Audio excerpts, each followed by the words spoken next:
चिंतन करो चिंता नहीं, चिंतन करो चिंता नहीं, नए विचार को जन्म दीजिए। Hello guys, this is Bharti है। So today we are going to learn two questions of class 10 science. So students, चीजें बहुत आसान है। सो बढ़ते हैं हमारे क्वेश्चन की तरफ। हमारा पहला क्वेश्चन है, तारे टिमटिमाते हुए हमें क्यों नजर आते हैं। देखिएगा स्टूडेंट्स, वायुमंडल में हवा की बहुत सारी परतें होती हैं। जो हमारा वायुमंडल है उसमें हवा की बहुत सारी परतें होती हैं जो तारों की रोशनी के पथ को बदलती हैं। वो तारों की जो रोशनी है उसका जो रास्ता है उसको बदलती रहती है। इसके फलस्वरूप कभी तो रोशनी हमें नजर आती है और कभी जो रोशनी है हमारी आंखों से ओझल हो जाती है। इसलिए हमें तारे टिमटिमाते हुए नजर आते हैं। देखिएगा फिर समझिएगा, वायुमंडल में क्या है? हवा। वायुमंडल का मतलब ही क्या है? हवा, यानी ऐसा मंडल जहाँ पे हवा है।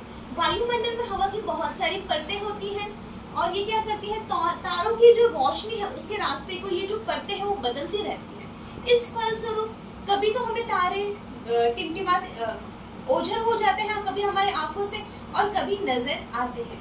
यही कारण है कि हमें तारे टिमटिमाते हुए नजर आते हैं। उम्मीद करती हूँ पहला प्रश्न समझ में आया होगा। बढ़ते हैं नेक्स्ट क्वेश्चन की तरफ। Insulin hormone. देखिएगा स्टूडेंट्स, इंसुलिन हार्मोन होते क्या है? यह हार्मोन का स्रावन अग्नाशय की बीटा कोशिकाओं के द्वारा होता है।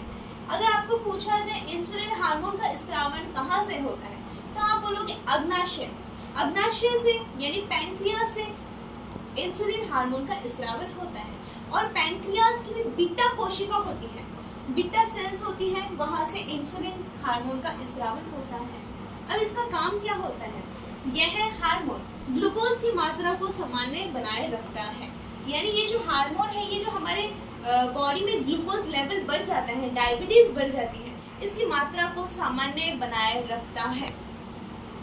इंसुलिन यकृत में ग्लूकोज को ग्लाइकोजन के संश्लेषण के लिए प्रेरित करता है। और जैसा कि हमें पता है कि जो हमारे लीवर है वो ग्लूकोज को किस में परिवर्तित करता है? संचय करके रखता है ग्लाइकोजन के रूप में।